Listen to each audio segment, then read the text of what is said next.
So I'd like to ask about the Super Friends and how you got that job, or any favorite stories from doing the Super Friends. Well, that's easy for me. I wasn't in Super Friends. That's easy for me because I was. Once again, Wally, at that time, it was pre his Marvel days, he was working at Hanna-Barbara and called me in to read for one of the roles. And then it turned out I wound up being the Flash. The voice for the Flash was a little higher. Yeah, let's go. And the voice, and then I got Hawkman. The Hawkman voice was my deep voice. And then it needed somebody to do Super Samurai. Super Samurai was, this kind of thing. But they had an artist, a Japanese artist, and he came in every time we recorded to make sure that I said the Japanese words absolutely correctly. I never had to read it again because I did it wrong, but I don't remember all the words. That's been such a long time, but one of them was Tome Nengen.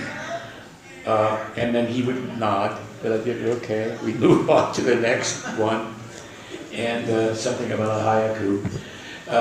But he was always there. Whenever I was there, he was there, making sure that I said the Japanese words right. Well, that wasn't a very interesting story, was it? We try to end these on a high note, Jack, if you can.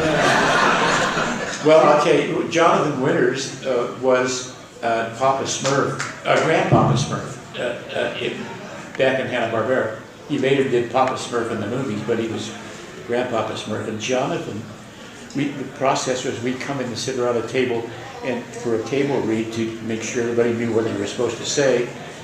And if you got there early, Jonathan would do what constituted a comedy album. He was hysterical. And then the director would come in and we would read, and then we'd walk down the hall to the studio, and while we were waiting to start, Jonathan would do part 2 of his comedy album. And then we'd record, and whenever it was time to work, Jonathan worked. He didn't screw around. And when it was all over, we'd go to the parking lot, and Jonathan would stand there and do crazy off the top of his head comedy for as long as anybody would stand there. And when finally everybody left, then he would have to go home too. He was really only alive when he was making people laugh, rather.